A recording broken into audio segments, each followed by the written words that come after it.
Estoy a punto de volar a París para visitar a mi nieta. Pero justo al pasar el control de migración, una vecina me llamó con voz desesperada. Hay muchísimos policías rodeando tu casa. No regreses allí. Pensé que era una broma, pero luego me mandó una foto que me hizo cancelar el vuelo de inmediato y tomar un taxi de regreso. Pero antes de continuar, revisa si ya te suscribiste al canal y comparte en los comentarios desde dónde nos estás viendo. Nos encantaría saber hasta dónde llegan nuestras historias de venganza. Soy María, una mujer de mediana edad que vive en Sevilla con Iván, mi hijo mayor, y su esposa. Estaba a punto de volar a Barcelona para visitar a mi primera nieta recién nacida. Mi hija menor, Paloma, acababa de dar a luz hace unos días. La alegría de convertirme en abuela me hizo olvidar la edad. Arrastraba la maleta por el aeropuerto como una niña yendo a una fiesta. Todo el proceso fue fluido. Pasé el control de seguridad y me senté en una banca metálica y fría en la sala de espera. Solo faltaban 20 minutos para que despegara el vuelo, pero justo en ese momento, el teléfono vibró con fuerza en mi bolso. La pantalla se iluminó con el nombre Rosa Vecina. Me sorprendió un poco Rosa y yo somos buenas vecinas, pero no solemos llamarnos por teléfono. Estuve a punto de rechazar la llamada, ya que estaba por abordar el avión. Pero una corazonada extraña, una sensación de inquietud helada, recorrió mi espalda y me hizo detener el dedo deslicé para contestar. ¿Hola, Rosa? Del otro lado no estaba su voz fuerte de siempre. Era un susurro entrecortado, lleno de pánico. Doña María, no regrese a casa. Solté una carcajada. Rosa, ¿qué dice? Estoy en el aeropuerto, a punto de volar a Barcelona a ver a mi nieta. Obvio que no voy a regresar ahora. Traté de mantener el tono alegre, pensando que tal vez estaba bromeando. No estoy bromeando. La voz de Rosa temblaba, y podía escuchar claramente su respiración agitada. Hay muchísimos policías. Tienen su casa rodeada. Hay cintas rojas y blancas por todos lados. Parece una película de acción. Todos en el vecindario están afuera mirando. La sonrisa se me congeló en los labios. Mi corazón empezó a latir con fuerza, cada golpe retumbando como un tambor de guerra. ¿Qué está pasando? ¿Policía? ¿Mi casa? Aún no lo podía creer del todo. Mi mente daba vueltas con teorías absurdas. ¿Una confusión? ¿Un robo? Pero entonces, ¿por qué no debía volver? En ese instante llegó una notificación de mensaje. Era de Rosa. Con manos temblorosas lo abrí. Era una foto. Una imagen que destrozó mi mundo tranquilo en 1000 pedazos. Mi casa de siempre, con la reja verde y la bugambilia que cuidaba todos los días. Ahora estaba oculta detrás de una cinta policial roja y blanca. 2 oficiales con uniforme antidisturbios, armas en mano y rostros fríos como piedra, custodiaban la entrada. Esa escena no pertenecía a mi vida, solo debería existir en la televisión. El teléfono se deslizó de mi mano entumecida y cayó al suelo con un clac seco. El torito de peluche también rodó fuera del bolso, quedando solo a un lado. Pasajeros del vuelo IB2713 con destino a Barcelona, favor de presentarse en la puerta 7 para el abordaje. La voz por altavoz sonó clara y firme, pero para mí, en ese momento, era como un eco de otro mundo, un mundo al que hasta hace unos minutos yo aún pertenecía. Ahora, ese mundo había desaparecido. Con las pocas fuerzas que me quedaban, marqué temblando el número de Paloma. Tenía que avisarle. Traté de respirar profundo, de sonar tranquila, pero fue inútil. Paloma, mi amor. Mamá. Mamá no podrá ir. La voz se me quebró. Se me fue. Pasó algo en casa. Te llamo luego. Colgué antes de que pudiera escuchar su ¿mamá? Lleno de preocupación. No podía dejar que oyera mis sollozos. Mi mente estaba en blanco. Corrí al mostrador de información, balbuceando palabras sin sentido, rogando cancelar el boleto que tanto había esperado. La empleada me miró con compasión y rápidamente hizo el trámite. Corrí fuera de la sala de espera, casi tropezando con varias personas que arrastraban sus maletas con desgano. Los perdón salieron de mi boca de forma automática. Solo tenía un objetivo: volver a casa, a toda costa. El taxi tuvo que detenerse a toda una cuadra de mi casa. Las luces intermitentes de la patrulla parpadeaban sin cesar, iluminando los rostros curiosos y expectantes de los vecinos. Pagué apresuradamente al taxista y me lancé fuera del coche, abriéndome paso entre los murmullos y miradas dirigidas hacia mi casa. Justo cuando llegué hasta la cinta policial, la puerta principal se abrió de golpe. El tiempo pareció detenerse. Iván, mi hijo, estaba siendo escoltado por 2 policías corpulentos. Le retorcían los brazos hacia atrás, esposado con unas brillantes esposas metálicas. Su rostro estaba pálido como una hoja, los ojos desorbitados, llenos de terror, mirando a su alrededor como un animal acorralado. Entonces sus ojos me encontraron. Un destello de reconocimiento apareció, seguido de una desesperación absoluta. Gritó, un alarido que desgarró mi alma. ¡Mamá! ¡Mamá! ¿Qué está pasando? ¿Por qué me están arrestando? Justo en ese momento, Elena, mi nuera, salió corriendo de la casa, con el cabello desordenado y la cara bañada en lágrimas.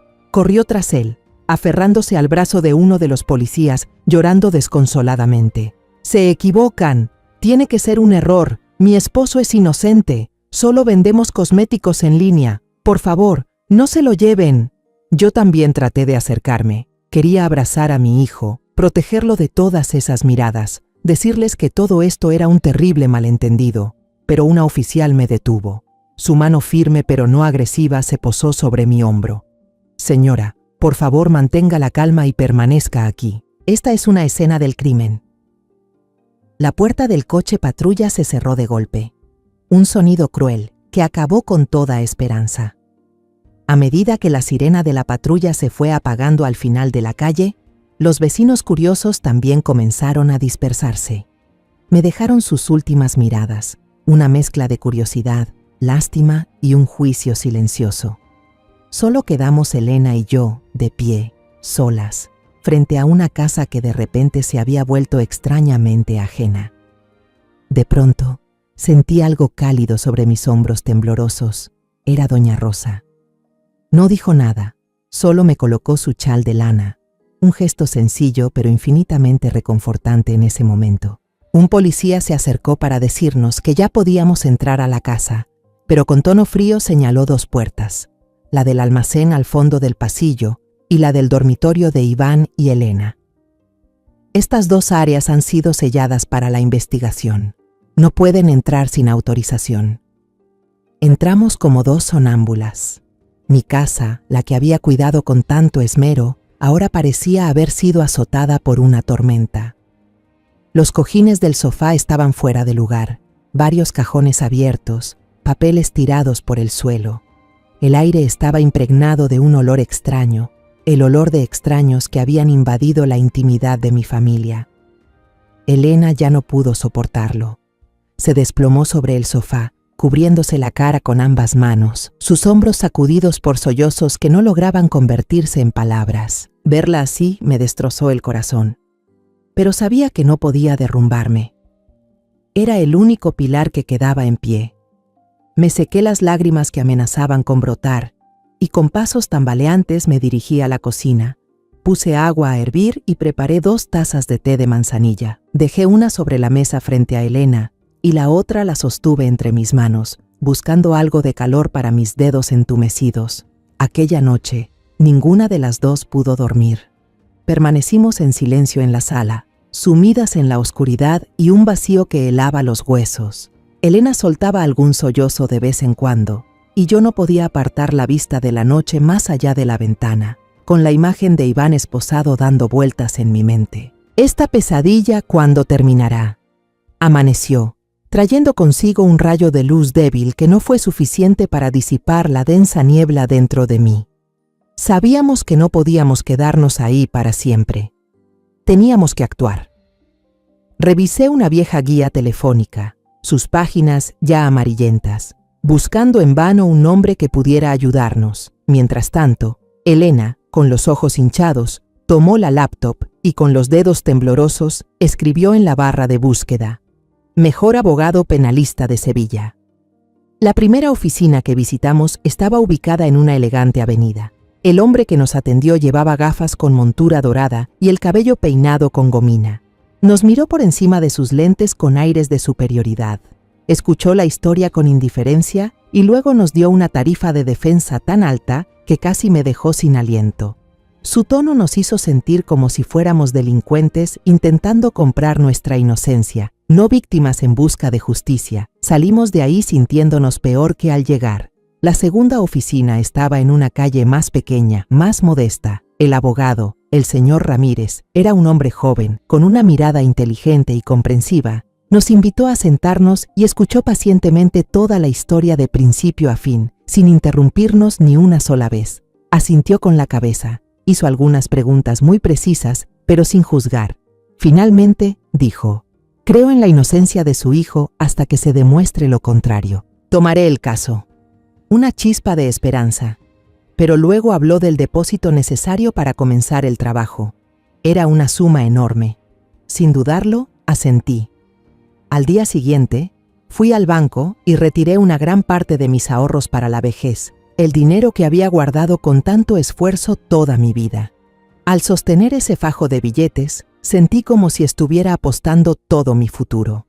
Esa noche, después de regresar de la oficina del abogado, el silencio en la casa se volvió insoportable. Me senté junto a Elena en el sofá. Necesitaba una explicación. Necesitaba algo a lo que aferrarme. Algo que me hiciera creer que ese dinero no se había ido en vano. «Elena», comencé, con la voz ronca. «Cuéntame, hija, ¿qué fue lo que realmente pasó?» Elena alzó sus ojos llenos de lágrimas para mirarme. Empezó a hablar, con la voz entrecortada. Dijo que últimamente el negocio de cosméticos en línea les iba muy bien, que cada día recibían más pedidos. Para ampliar el negocio, encontraron un nuevo proveedor por internet, una empresa en Valencia que ofrecía precios sorprendentemente bajos. Por confiar demasiado y querer ahorrar, ella e Iván decidieron comprar un lote enorme para venderlo poco a poco. Llorando, planteó la hipótesis de que quizás algún competidor envidioso los había querido perjudicar. Nos vieron vender tan bien que buscaron la manera de destruirnos, mamá. Seguro alguien llamó a la policía y mintió, diciendo que vendíamos productos falsos o de mala calidad para cerrarnos el camino. Me tomó fuertemente la mano, con lágrimas calientes rodándole por las mejillas. Mamá, tienes que creerme. Iván y yo solo queríamos trabajar honestamente. Nunca haríamos algo ilegal. Tal vez el proveedor fue quien nos engañó, quien cambió la mercancía en secreto. Te juro que no sabía nada. Iván tampoco. Él ni siquiera participó directamente en la importación. En ese momento, en medio del miedo y la desesperación, la explicación de Elena fue como un salvavidas.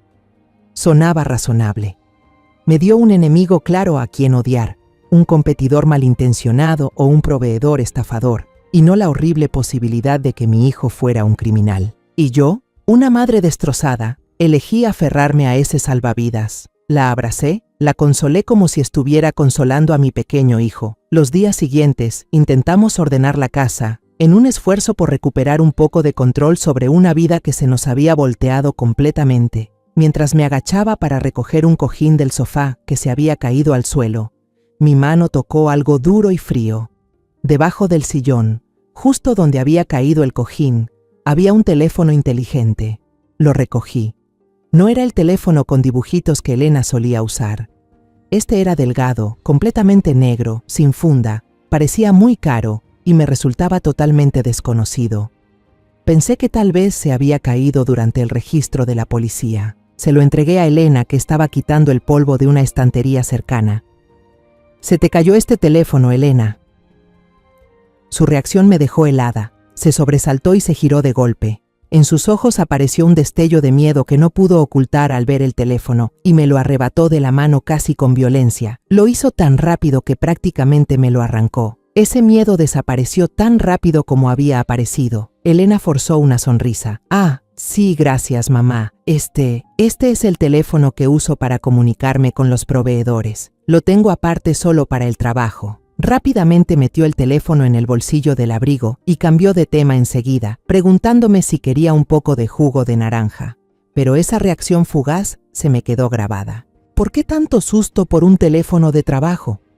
¿Por qué nunca había mencionado la existencia de ese segundo celular? Traté de aferrarme a mis rutinas para no volverme loca. Regué mis macetas de geranios en el balcón, quitando con cuidado cada hoja marchita. Pero mi mente no podía dejar de dar vueltas a la imagen de Elena reaccionando con pánico. ¿Por qué ocultar un teléfono de trabajo? ¿Por qué quitármelo de las manos como si se tratara de un secreto mortal? Elena pasaba la mayor parte del tiempo en la habitación que ahora mantenía cerrada con llave, la misma que antes compartía con mi hijo. Me dijo que necesitaba espacio y silencio para organizar los documentos del negocio, reunir pruebas que demuestren la inocencia de Iván. Pero a veces la veía salir sigilosamente al balcón, dándome la espalda desde el ventanal, hablando por ese teléfono negro. Susurraba, con tono apurado, y siempre miraba a su alrededor como temiendo que alguien la escuchara. Esos comportamientos eran como agujas diminutas, perforando la ya debilitada confianza que quedaba en mí. Hasta que una tarde, mientras limpiaba la cocina, sonó el teléfono fijo. Un timbre agudo, estridente, rompió el silencio asfixiante. Sentí que el corazón me daba un vuelco. Era el número de la oficina del abogado Ramírez. Me sequé las manos mojadas en el delantal, respiré hondo y contesté, intentando calmar los latidos descontrolados de mi pecho. Señora María, habla Ramírez. Su voz del otro lado de la línea era muy seria. El tono cálido y empático de nuestra primera reunión había desaparecido, reemplazado por una tensión profesional y fría. Acabo de recibir una notificación oficial por parte de la policía. Ya tienen los resultados preliminares de los productos cosméticos que incautaron en su casa. Contuve la respiración y apreté con fuerza el auricular. Todo mi mundo pareció reducirse a esa voz en mi oído. Señora, no se trata de productos falsificados comunes, como pensábamos. Se detuvo un segundo, como preparándose para dar el golpe final. Encontraron un compuesto sintético, estrictamente regulado, en algunos frascos de suero y cremas. Legalmente está clasificado como un precursor para la elaboración de drogas. Esa palabra fue como un rayo. El vaso de vidrio que tenía en la mano se resbaló de mis dedos sin fuerza, estrellándose contra el suelo y haciéndose añicos. El estruendo fue agudo, ensordecedor, pero ya no escuchaba nada. Mis oídos zumbaban. Todo mi mundo se vino abajo. El caso cambió por completo. Mi hijo ya no enfrentaba cargos por comercializar productos falsificados, una sanción administrativa o unos años de prisión condicional. Ahora estaba enfrentando cargos por tráfico de sustancias prohibidas, un delito que podría llevarlo a pasar décadas en prisión. Su vida, prácticamente, estaba arruinada. La voz del abogado Ramírez seguía sonando constante por el teléfono, como una sentencia dictada desde el infierno. La policía va a transferir todo el expediente del caso a la División Federal de Narcóticos. La situación se ha vuelto muy, muy grave, señora. Con manos temblorosas, toqué la puerta del cuarto de Elena. Ella la entreabrió, con el ceño fruncido por haber sido interrumpida. Tartamudeando, tratando de juntar palabras sueltas en frases coherentes, le conté lo que el abogado acababa de decir. Esperé una reacción de pánico, lágrimas, una crisis como la noche en que arrestaron a Iván. Esperé que me abrazara y lloráramos juntas por el destino trágico de su esposo. Pero no. El rostro de Elena palideció apenas un instante. Un destello de miedo cruzó sus ojos y desapareció. Luego, su expresión se volvió fría, rígida. Sus ojos no mostraban dolor, sino un cálculo afilado, helado. La primera pregunta que hizo, con una voz clara y cortante que me heló la sangre, no fue, «Iván va a estar bien, mamá», ni «¿Qué vamos a hacer ahora?». Fue, «¿Dijeron qué producto exactamente? ¿De qué lote y con qué fecha de entrada?». Esa pregunta fue como un baldazo de agua helada directo a la cara. No me consoló. No lloró por su esposo. Se dio la vuelta y entró al cuarto. Empezó a caminar de un lado al otro como un animal enjaulado, con las manos entrelazadas. Murmuraba en voz alta, lo suficiente para que yo oyera: «Maldición, claro, ese lote, tiene que ser ese lote». Desde ese día, Elena se quitó por completo la máscara de nuera ejemplar, de esposa devastada. Rechazó acompañarme a la oficina del abogado, alegando que tenía que quedarse en casa para buscar pruebas importantes. La puerta de su cuarto ahora siempre estaba cerrada con llave. Muchas noches, al pasar frente a ella, la oía hablar por teléfono, en voz baja pero firme, con tono amenazante, dando órdenes. Alcancé a captar frases que nunca imaginé escuchar dentro de esta casa. Que no quede rastro. Esa red. No pueden involucrarme. Una tarde, sonó el timbre. Un repartidor entregó un paquete pequeño, sellado. Elena corrió a recibirlo antes que yo. Firmó el recibo usando un nombre falso, Carmen García, y escondió el paquete dentro de su abrigo. Al ver que la miraba, me dijo con torpeza: «Es algo personal que me mandó una amiga, mamá». Pero su mirada no buscaba explicar, sino advertirme, vigilarme. La vida dentro de nuestra jaula de silencio duró una semana más, hasta que el timbre volvió a sonar, rompiendo la calma fingida de forma brutal. 2 hombres vestidos de civil estaban en la puerta, con aspecto amable, pero ojos fríos y agudos. Mostraron sus placas y pidieron hablar con la señorita Elena Vargas. Mi corazón se encogió. Pensé que ya no podría ocultarlo, que el miedo se reflejaría por fin en su cara. Me equivoqué. Elena salió de su cuarto con una calma inquietante. Tomó la citación oficial de manos del agente. Le echó una mirada rápida al contenido. Sin titubear, simplemente asintió y dijo con voz serena: «Entiendo.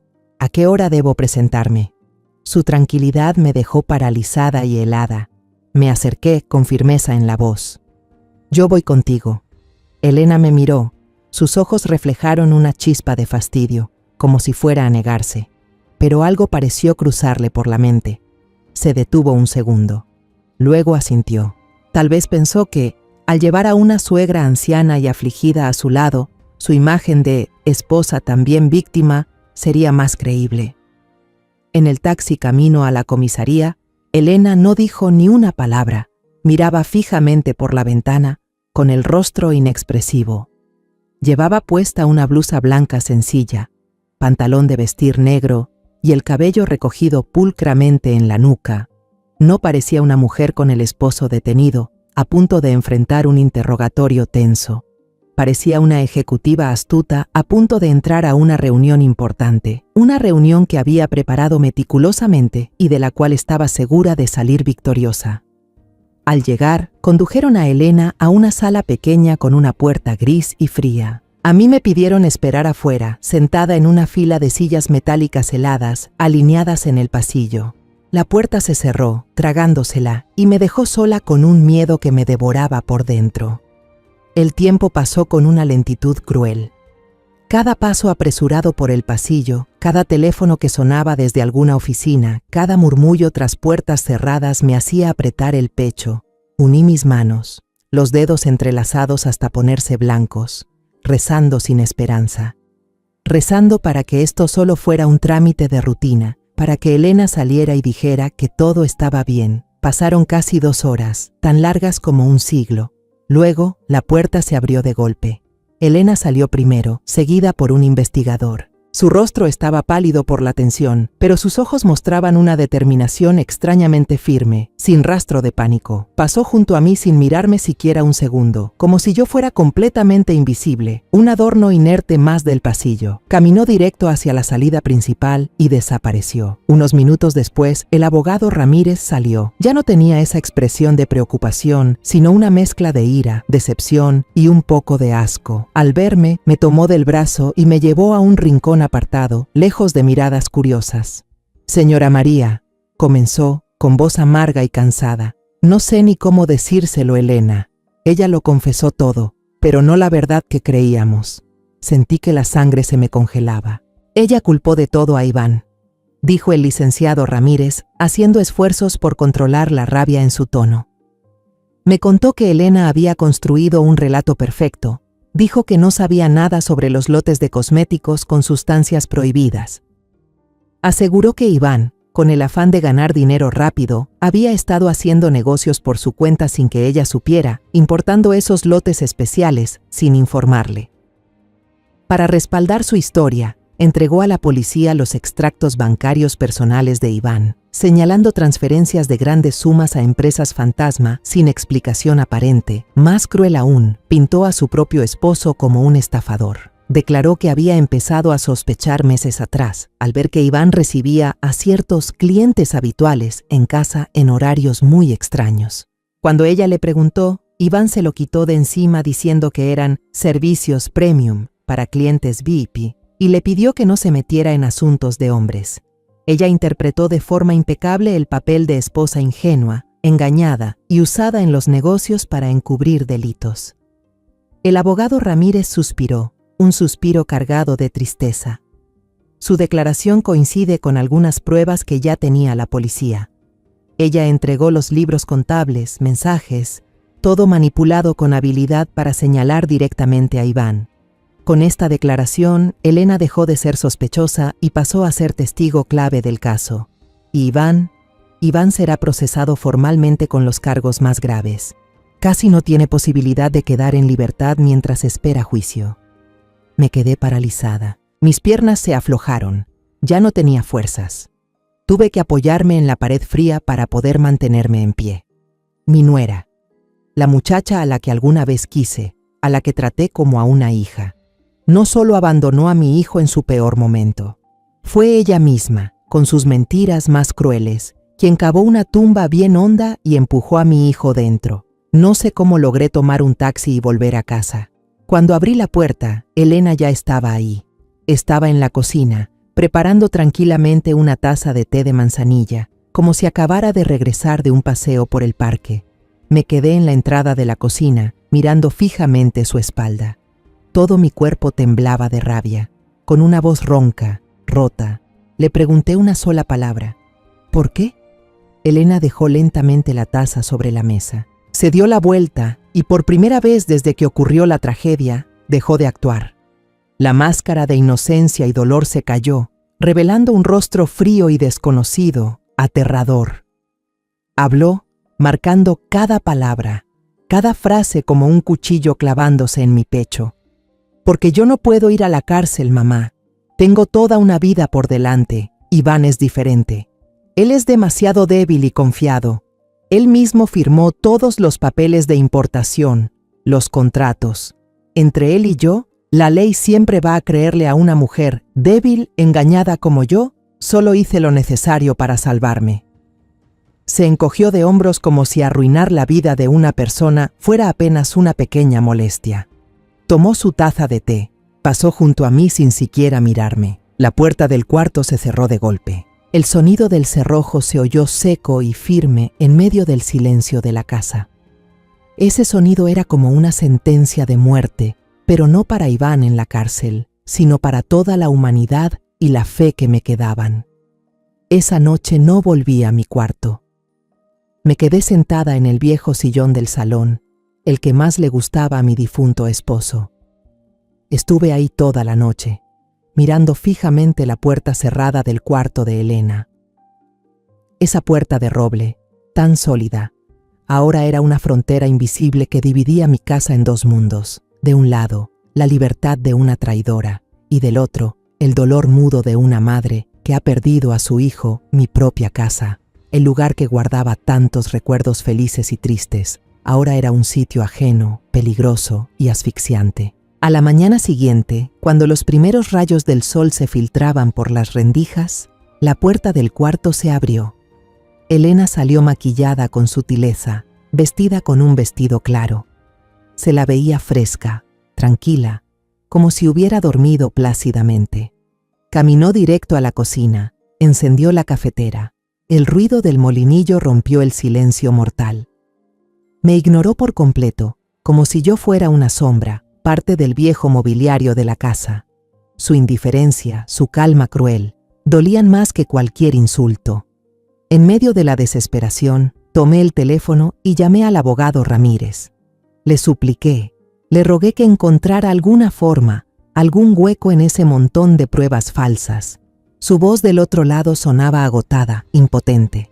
Señora María, de verdad lo lamento mucho. El testimonio de ella, junto con los papeles a nombre de Iván que presentó, forman un expediente demasiado sólido. Nuestras palabras no tienen peso, no tenemos nada para contradecir. Legalmente estamos contra la pared. Colgué. Mi mano cayó sin fuerza. Contra la pared. Sí. Me habían arrinconado contra la pared de la injusticia. Me di cuenta de que ya no podía esperar nada de nadie.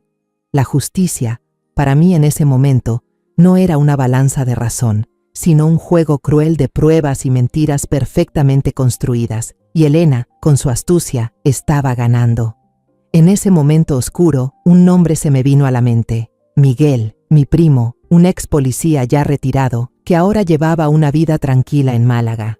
No hablábamos mucho y nunca quise molestarlo con mis problemas, pero ahora no tenía otra opción. Él era mi única esperanza. Me puse el suéter a toda prisa y salí de casa. No me atreví a usar mi teléfono. Caminé hasta una vieja cabina telefónica cerca de la iglesia, esa donde los niños del barrio solían jugar. Con manos temblorosas, marqué uno a uno los números que me sabía de memoria. Cuando escuché su voz familiar, se me hizo un nudo en la garganta. Le conté todo sin omitir ningún detalle, desde la llamada fatídica en el aeropuerto, los comportamientos sospechosos de Elena, el celular oculto, hasta el testimonio cruel que arrastró a Iván al infierno.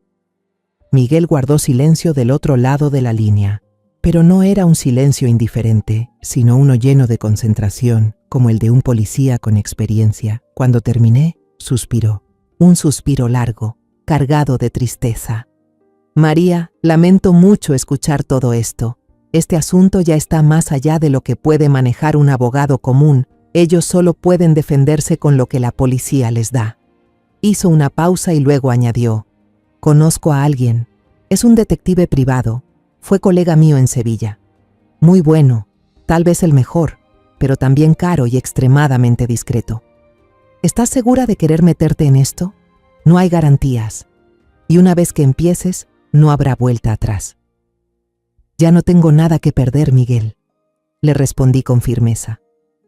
El dolor se había transformado en determinación.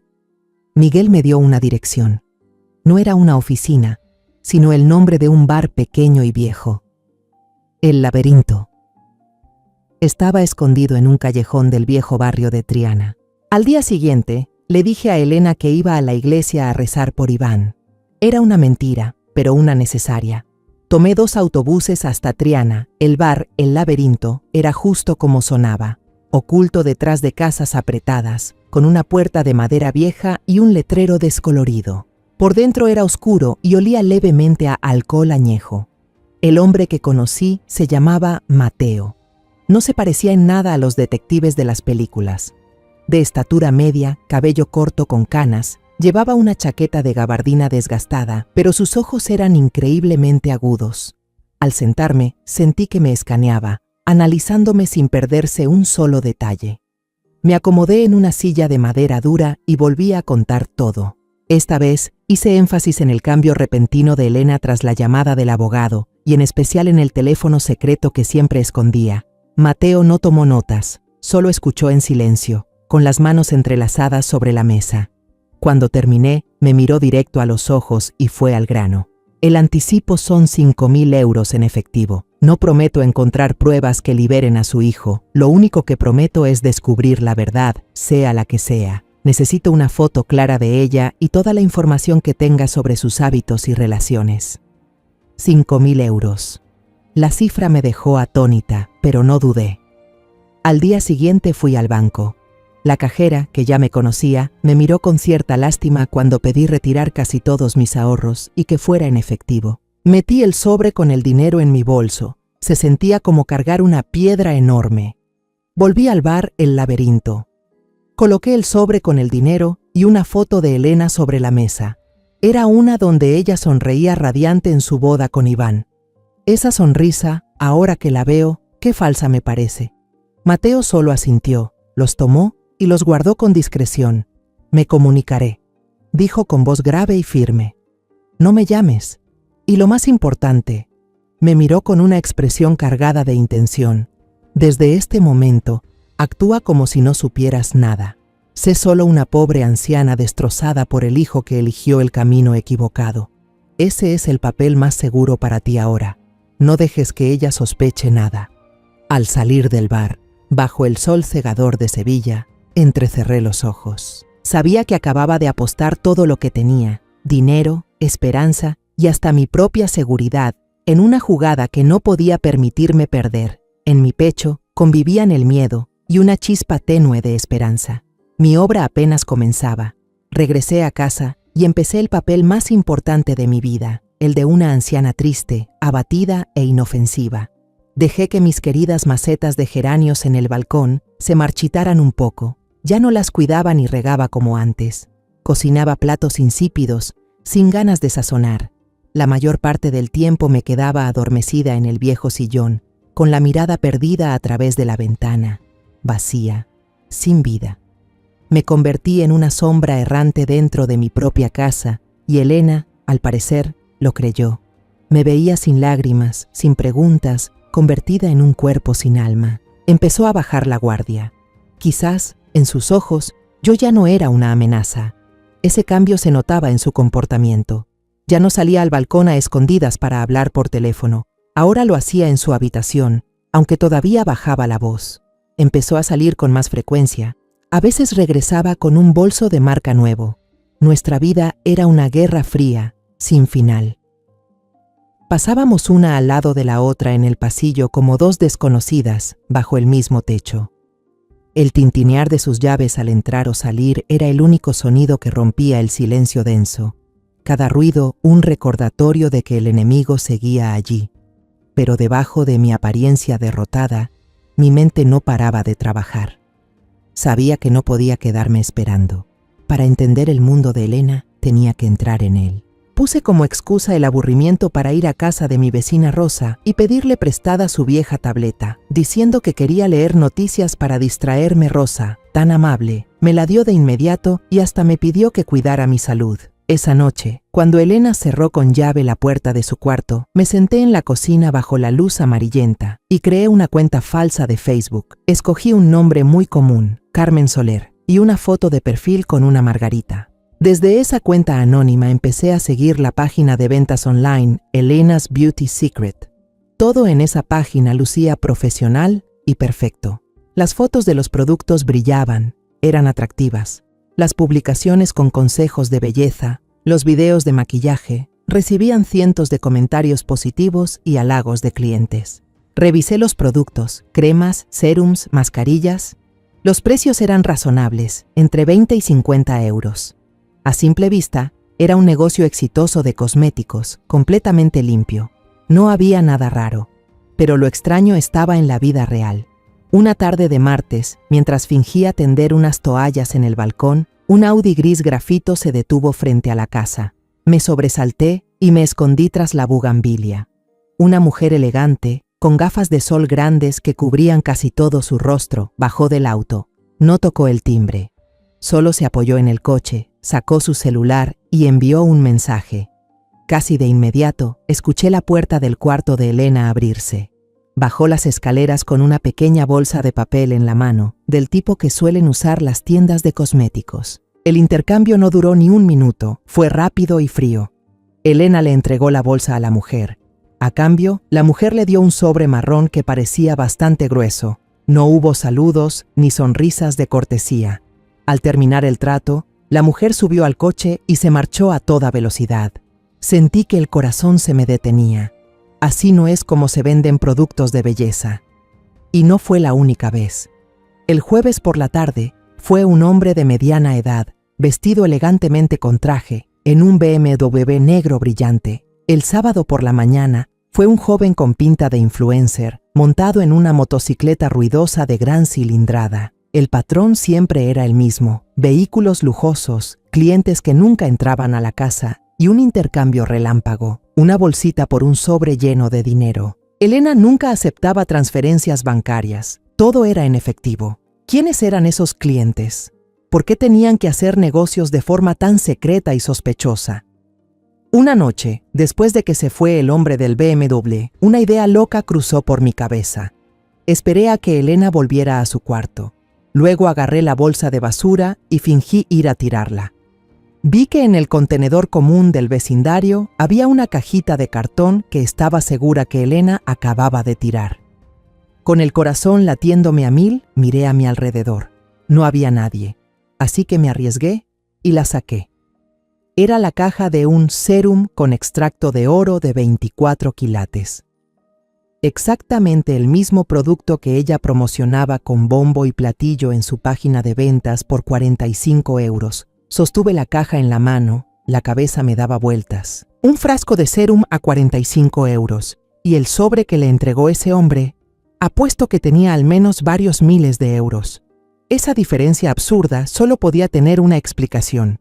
Ya lo entendía, los frascos bonitos, las promesas seductoras, todo era fachada. Lo que realmente se vendía, lo que valía una fortuna, era lo que estaba dentro de esos frascos.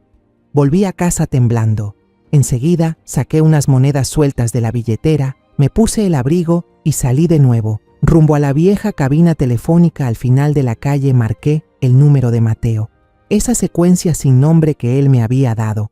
Cuando alguien contestó, no saludé, fui directo al grano. Le conté sobre los clientes misteriosos, describí cada vehículo y me esforcé por leerle las matrículas que había anotado con cuidado en un papelito. También le hablé sobre la caja del sérum y la diferencia de precios absurda. Al otro lado, Mateo solo escuchaba en silencio. Cuando terminé, solo dijo una frase breve, con voz neutra, sin emociones. Muy bien, señora María. Es información valiosa. Siga observando y, sobre todo, tenga mucho cuidado. Colgué con la palma empapada en sudor. Caminé en la oscuridad con el corazón encogido por el miedo, pero con una chispa de esperanza. Las piezas sueltas del rompecabezas ya estaban sobre la mesa.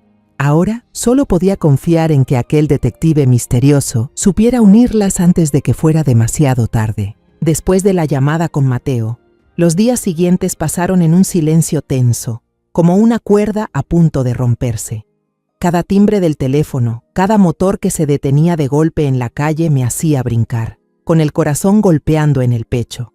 Vivía en un estado constante de espera, con miedo y esperanza mezclados, sin saber qué podía pasar. Mi papel se hacía cada vez más difícil. Tenía que forzarme a ocultar la ansiedad que me consumía por dentro bajo una fachada de confusión y tristeza. En medio de esos días eternos, me permitieron visitar a Iván. Ver a mi hijo a través del vidrio grueso y helado de la sala de visitas fue como sentir 1000 puñales clavarse en el alma. Iván estaba demacrado, con los ojos hundidos, sin brillo ni esperanza. Ya no era el muchacho enérgico y alegre que yo conocía. Me preguntó con la voz ronca: «Mamá, ¿cómo está Elena? ¿Está bien?». Se me hizo un nudo en la garganta.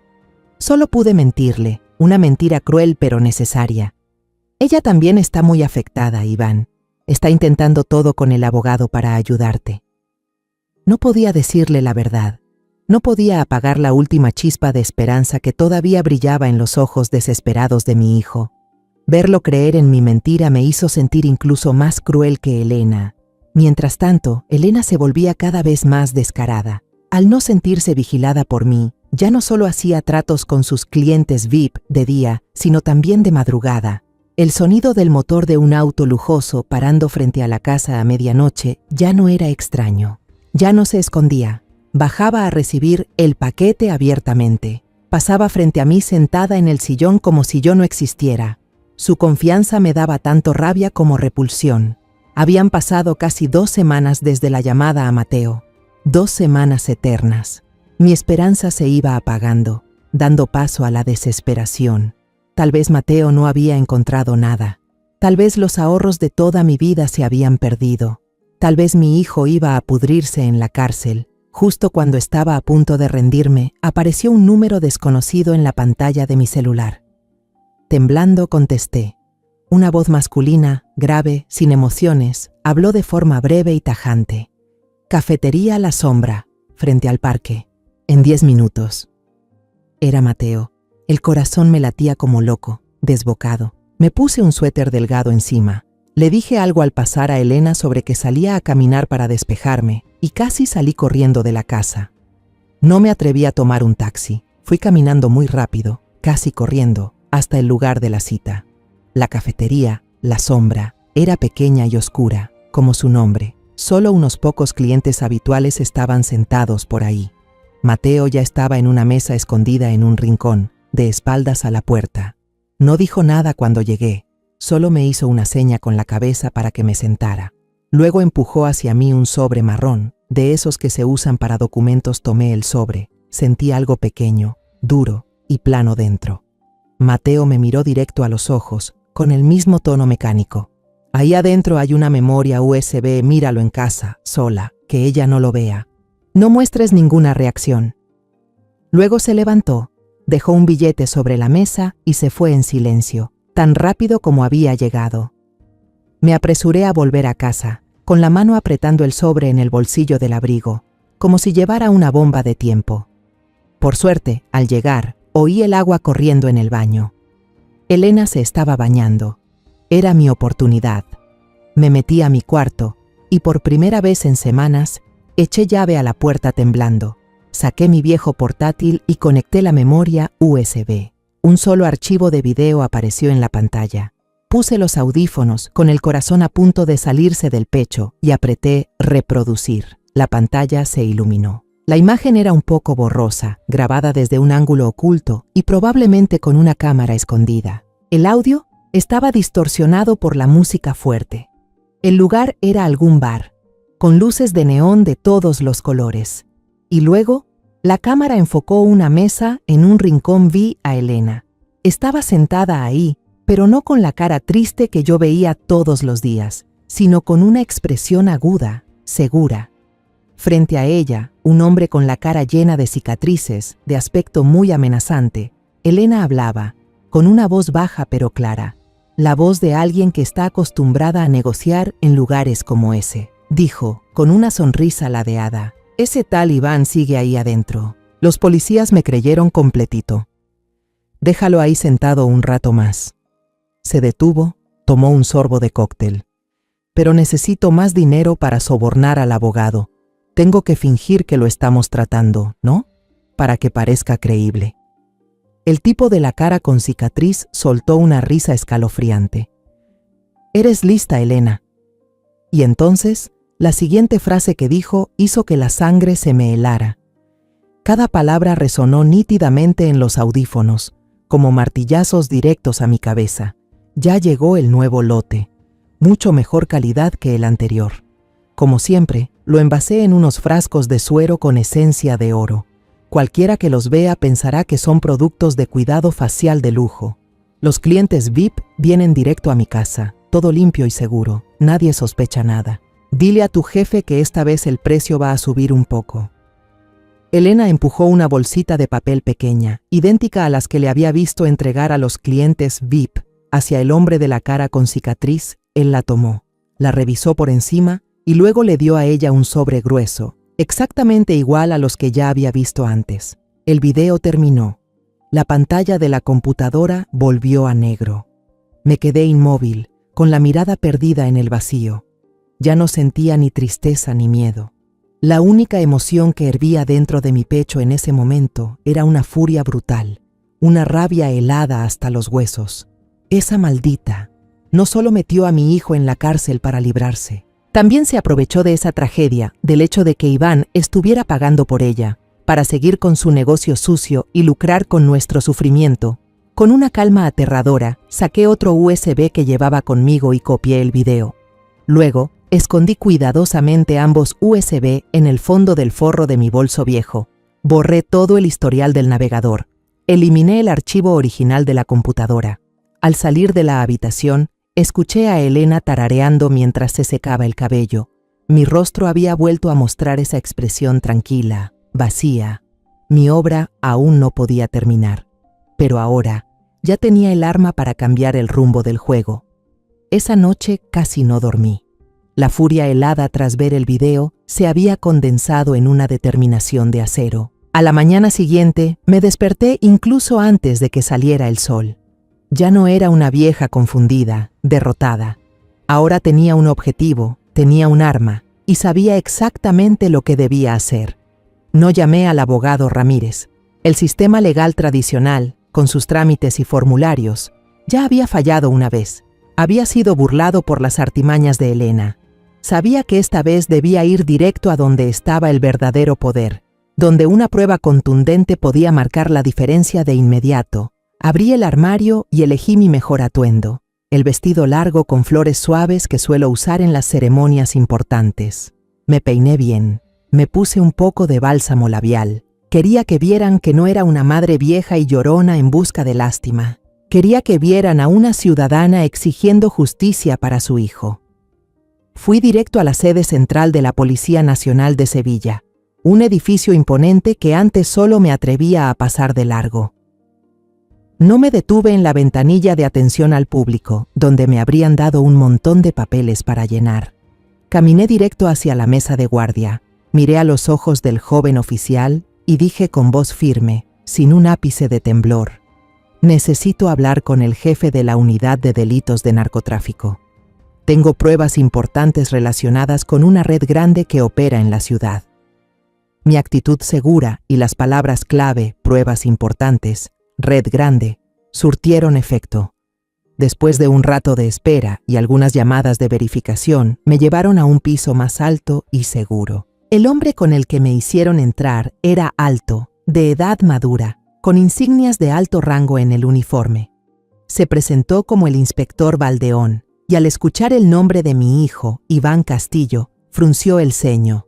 Ah, el caso del negocio de cosméticos en línea. Yo estoy a cargo de esa investigación. En su oficina, no me puse a hablar de mi dolor. Solo coloqué la memoria USB sobre su escritorio de madera brillante, entre él y yo. Señor inspector, mi hijo, Iván Castillo, está detenido. Sé que ustedes creen que él es el autor intelectual, basándose en el testimonio de mi nuera, Elena Vargas, pero la verdad está aquí dentro. El inspector Valdeón me miró con atención por un segundo, luego tomó la USB y la conectó a su computadora. Se colocó los audífonos con cuidado para poder escuchar mejor en el silencio de su oficina. Me senté enfrente, observando en silencio cada mínima expresión en su rostro mientras veía el video. Sus cejas gruesas se fruncieron. Sus mandíbulas se tensaron. Entrecerró los ojos, completamente concentrado. Cuando terminó el video, no se quitó los audífonos de inmediato. Permaneció en silencio unos segundos. Y luego se los quitó lentamente. Me miró directo a los ojos, con la mirada aguda de un investigador experimentado. Señora María, ¿de dónde sacó esto? Recordé la advertencia de Mateo. Respondí con sinceridad, pero con cautela. De alguien que quiere que se haga justicia, señor. No quiere revelar su identidad por su propia seguridad. Luego decidí agregar la última pieza para reforzar la prueba. Y esto no es todo, señor inspector. Este video es solo una parte. Elena tiene clientes VIP que vienen seguido a la casa para hacer negocios. No vienen por cosméticos. Vienen a intercambiar sobres llenos de efectivo por esos frasquitos de suero. Llegan en autos muy lujosos, y aquí tengo las placas de algunos de esos vehículos que logré anotar. Coloqué sobre la mesa un papelito arrugado que había guardado con cuidado. El inspector Valdeón lo tomó. Se levantó, comenzó a caminar por la oficina con el rostro pensativo. Luego levantó el teléfono interno y realizó algunas llamadas breves con voz firme. Revisen de inmediato estas placas. Envíen un equipo de vigilancia a la dirección de Elena Vargas. Sí, inmediatamente. Colgó y se volvió hacia mí. Esta vez, su mirada ya no era de desconfianza, sino de respeto. Esta prueba que usted trajo lo cambia todo. Vamos a verificar esas placas ahora mismo. Algunos de los nombres de los dueños ya están en nuestra lista de vigilancia desde hace tiempo por otras actividades sospechosas, su testimonio y el video conectan todas las piezas. Me miró y su voz se tornó más solemne. Señora María, ha sido muy valiente. Ahora necesitamos que nos ayude con una última cosa. Algo muy importante. Vuelva a casa y actúe como si nada hubiera pasado. Siga con su papel. Vamos a preparar la orden de arresto y cateo urgente. Queremos atraparla en el acto, con las pruebas. Volví a casa, con el corazón latiendo como un tambor en el pecho. Esa tarde y esa noche fueron las más largas y tensas de mi vida. Elena no sospechaba nada. Incluso tarareaba alegremente alguna canción de moda mientras preparaba una cena lujosa solo para ella. Yo apenas comí unos pedazos de pan antes de volver a mi sillón de siempre, conteniendo la respiración.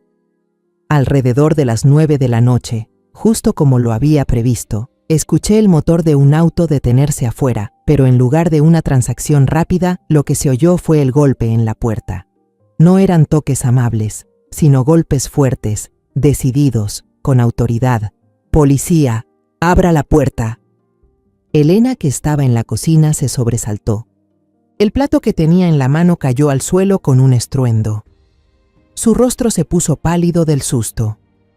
Antes de que pudiera reaccionar o decir una palabra, me levanté y caminé con calma hacia la puerta. Afuera estaba el inspector Valdeón, con el rostro frío, y detrás de él, un equipo de policías armados. Él levantó la orden de cateo frente a Elena, que se había quedado paralizada en la entrada de la cocina. Elena Vargas queda arrestada bajo sospecha de tráfico y posesión de sustancias prohibidas. 2 mujeres policías se acercaron rápidamente, le torcieron los brazos hacia atrás y le pusieron las esposas. Esta vez no lloró, no gritó, no suplicó. Su cara estaba pálida como la cal, los ojos bien abiertos, fijos en mí. Una mirada cargada de odio, desconcierto e incredulidad lo entendió. Entendió quién estaba detrás de todo esto. Los policías comenzaron a registrar la casa. Fueron directo al cuarto de almacenamiento, que ya había sido desprecintado, y rápidamente forzaron una caja fuerte escondida detrás de un estante dentro. Había decenas de frascos del suero de esencia dorada, todos ordenados cuidadosamente. Un oficial, vestido con una chaqueta especial, sacó su equipo y realizó una prueba rápida ahí mismo. Colocó una gota del suero en una tira reactiva. La tira cambió de color inmediatamente a azul oscuro. El inspector Valdeón se giró hacia mí y asintió levemente. «Ya está, señora. Todo ha terminado». Se llevaron a Elena. Pasaron junto a mí en la puerta. Su mirada llena de odio se clavó en mí. Esa fue la última imagen que tengo de la nuera que alguna vez llegué a querer. Mi casa, después de tantos días sofocantes, por fin había recuperado su pureza. En los días siguientes, la noticia explotó por todos lados. El caso se convirtió en el centro de atención de toda la ciudad. En la portada de los periódicos locales aparecía la imagen de Elena, con la cara tapada, escoltada por 2 mujeres policías, junto a titulares llamativos. Desmantelan red de tráfico de nuevas sustancias disfrazada de venta de cosméticos online. El artículo decía que Elena Vargas, tras ser arrestada con pruebas irrefutables, colapsó por completo y confesó toda la red para intentar obtener clemencia. Resultó que no era solo una vendedora más, sino una pieza clave en la distribución, encargada de suministrar el producto a una clientela de alto nivel. En la ciudad, el jefe, al que el tipo de la cicatriz había mencionado en el video, una figura poderosa, también fue capturado junto con toda la red. En medio de esa tormenta mediática, el abogado Ramírez me llamó. Esta vez, su voz no sonaba cansada ni amarga, sino una mezcla de entusiasmo, alivio y un poco de vergüenza. Señora María, la felicito, y también le pido disculpas por haber dudado en algún momento. Con la confesión de la señorita Vargas y las pruebas que usted aportó, la Fiscalía ha retirado todos los cargos contra el señor Iván. La orden de prisión preventiva también ha sido anulada. Su hijo saldrá en libertad esta misma tarde. Yo esperé frente a la cárcel, un lugar al que nunca imaginé tener que ir. La ansiedad y la esperanza eran más intensas que el primer día que llevé a Iván al colegio. Cuando el pesado y frío portón se abrió lentamente, mi hijo salió. 3 meses, solo 3 meses, y parecía otra persona. Demacrado, pálido, el uniforme de preso le quedaba enorme, como si lo devorara. Entrecerró los ojos ante la luz del sol brillante, un lujo que no existe en prisión. Entonces me vio. Sus ojos, que antes estaban apagados, se iluminaron. Corrimos el uno hacia el otro, sin decir una palabra. Me abrazó con fuerza. Un hombre de casi 30 años, llorando desconsoladamente en el hombro de su madre como un niño, un llanto contenido, doloroso, ahogado por tanto tiempo.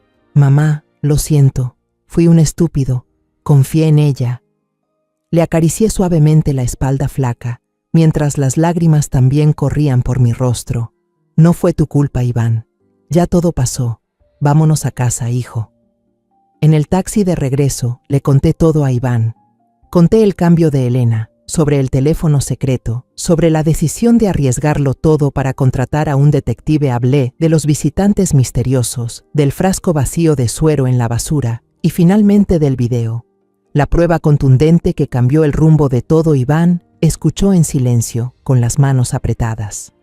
Las emociones se sucedieron una tras otra en su rostro. Primero asombro, luego desconcierto, dolor profundo y al final una rabia helada. La traición de la mujer que había amado y en quien había confiado ciegamente era una herida más profunda y dolorosa que los 3 meses de encierro injusto. Cuando regresamos a casa, lo primero que hizo Iván no fue sentarse a descansar.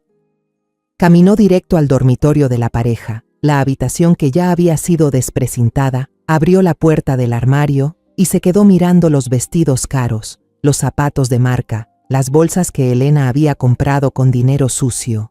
Se quedó ahí un buen rato, luego cerró el armario en silencio.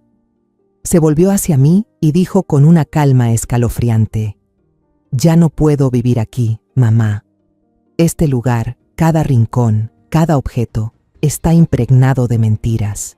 Yo lo entendí. Al día siguiente, Iván fue a la oficina del abogado Ramírez, no para agradecerle, sino para presentar la demanda de divorcio unilateral. El trámite avanzó con una rapidez inesperada. Elena, enfrentando una posible condena de décadas en prisión, no tenía ni la capacidad ni el ánimo para pelear por bienes o cualquier otra cosa. Decidimos vender la casa. Llamé a una inmobiliaria. Vinieron a tomar fotos y publicaron el anuncio. Yo no quería conservar nada que nos recordara la pesadilla vivida. Solo empacamos lo más esencial: algo de ropa, fotos antiguas de cuando Iván y Paloma eran niños y algunos objetos pequeños que pertenecieron a mi esposo. Todo lo demás, el sillón, el comedor, las plantas, lo dejamos para los nuevos dueños. Queríamos empezar de nuevo, con las manos vacías pero el alma limpia. El día de la mudanza, la vecina Rosa nos trajo una caja de pastelitos caseros. No preguntó mucho, solo me abrazó fuerte. «Todo va a estar bien, María. Usted es una mujer fuerte. Se merece la paz». El taxi nos esperaba en la puerta. Antes de subir, miré la casa por última vez. La reja verde, el enrejado de bugambilias que cuidé por años, la ventana de la sala donde solía esperar a que mi hijo volviera del colegio. Todos esos recuerdos tan queridos ahora estaban cubiertos por la sombra de una traición. Todo eso pertenecía ya a un capítulo viejo de la vida, un capítulo que quería arrancar y tirar para siempre. Me giré, sin nostalgia, y subí al coche. Ya era hora de irnos. El tren nocturno que partía de Sevilla rumbo a Barcelona fue un trayecto largo, pero sorprendentemente tranquilo. El sonido de las ruedas sobre los rieles ya no era una huida, sino una melodía de liberación. Mi hijo y yo nos sentamos juntos, en silencio, mirando cómo la noche pasaba tras la ventana. Por primera vez en muchos meses, sentí que mis pulmones se llenaban por completo de aire. Finalmente podíamos respirar. Iván, agotado, se quedó dormido con la cabeza apoyada suavemente en mi hombro. Un peso familiar y lleno de cariño, incliné un poco la cabeza para mirarlo dormir. Las arrugas de preocupación en su frente parecían haberse alisado un poco. Sabía que la herida en su corazón tardaría mucho en sanar. El camino por delante era largo, pero al menos ahora caminábamos juntos hacia la luz. Paloma, Javier y mi pequeña nieta Lucía ya nos esperaban en la estación de Sants. Apenas vio a su hermano, mi hija corrió hacia él y lo abrazó con fuerza. Los dos se fundieron en un abrazo apretado, uno que llevaba consigo toda la angustia, el sufrimiento y una felicidad explosiva por reencontrarse. Javier, mi yerno de buen corazón, se acercó, le dio un fuerte apretón de manos a Iván y le dijo algo simple pero sumamente cálido: «Bienvenido a casa».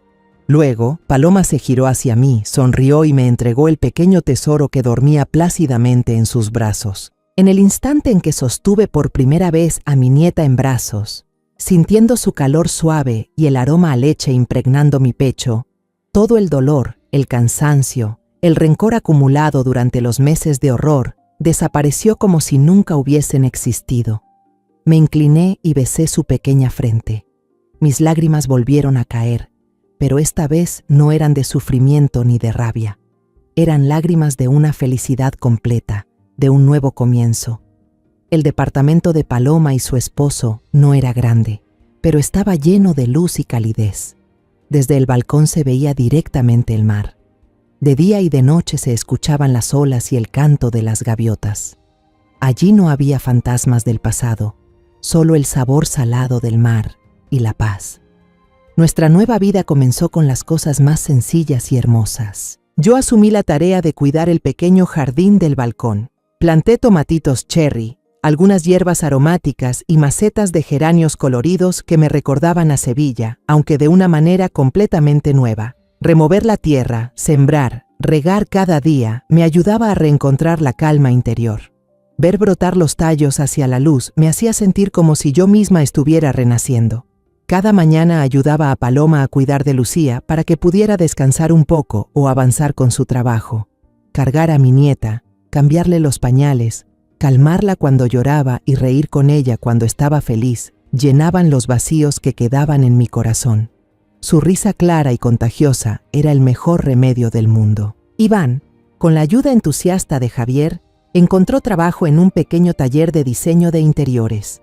No era un empleo glamoroso ni pagaba como antes, pero era estable y el ambiente muy amable. Cada día volvía a casa con el cansancio de un trabajador honesto, no con la tensión de quien esconde secretos o vive en la mentira. Incluso se inscribió en un curso nocturno de catalán, un esfuerzo genuino por integrarse y reconstruir su vida en esta nueva tierra. Una tarde de domingo, con un clima espléndido, salimos todos juntos a pasear por la playa. Iván llevaba a Choco, el perrito de Paloma y Javier, mientras Javier y yo empujábamos el cochecito de Lucía. El viento marino se llevaba las últimas penas que nos quedaban. Nos sentamos en una pequeña cafetería junto al mar, pedimos unas bebidas y contemplamos el atardecer sobre el Mediterráneo. El cielo cambiaba del verde agua al naranja encendido y luego al violeta profundo. Nadie habló de Sevilla. Nadie mencionó el nombre de Elena. Hablamos de los planes para el próximo fin de semana, de que a Lucía quizás ya le saldría su primer diente, de una comedia que Javier había visto la noche anterior. Hablamos del presente y del futuro, un futuro sencillo pero lleno de esperanza. Iván se volteó hacia mí y sonrió. Una sonrisa de verdad, cálida y serena. Una sonrisa que no había visto desde hace muchísimo tiempo. Me preguntó en voz baja: «Mamá, ¿eres feliz?». Dirigí la mirada hacia mi familia. Mi hijo comenzaba a reencontrarse consigo mismo. Mi hija sonreía con todo el corazón. Mi yerno, tan buen hombre, jugaba con mi nieta y la bebé dormía plácidamente bajo la brisa del mar. Inhalé profundo el aire fresco y salado del océano y asentí. Sí, hijo, mamá es muy feliz. La tormenta, por fin, había pasado y entendí que, después de una tormenta terrible, a veces no solo aparece un arco iris. A veces aparece todo un cielo nuevo, un horizonte distinto, más azul, más amplio y más pacífico que nunca. Yo solía pensar que con solo vivir de forma honesta y cuidar de mi familia, la felicidad llegaría sola. Pero la vida no es así de simple. Hay personas que se disfrazan de bondad solo para esconder su crueldad más profunda. Yo lo sacrifiqué todo, dinero, salud, incluso mi seguridad, solo para recuperar la justicia para mi hijo, y no me arrepiento. Porque entendí que, en este mundo, si una no se levanta a proteger a los suyos, nadie más lo hará. La justicia no llega sola. La verdad no se revela por sí misma. Necesita a alguien que haya sufrido lo suficiente como para arriesgarlo todo y buscarla. Yo no soy una heroína, solo soy una madre, pero el amor que tengo por mi hijo me convirtió en una guerrera. Y quiero decirle a todos los que ahora mismo están envueltos en la oscuridad: no se rindan jamás. Aunque tengas que pelear sola, aunque todos te den la espalda, mientras tengas la verdad en las manos y fe en el corazón, Todavía hay esperanza. La historia que acabas de escuchar ha sido modificada en nombres y lugares para proteger la identidad de los involucrados. No la compartimos para juzgar, sino con la esperanza de que alguien escuche y se detenga a reflexionar. ¿Cuántas madres están sufriendo en silencio dentro de su propia casa?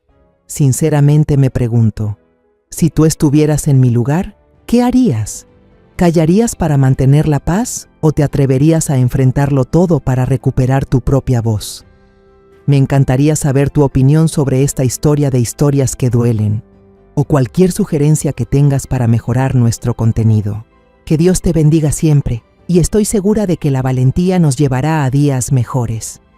En este momento, en la pantalla final te voy a dejar 2 de las historias más queridas del canal. Estoy segura de que te van a sorprender. Gracias por haberte quedado conmigo hasta este preciso instante.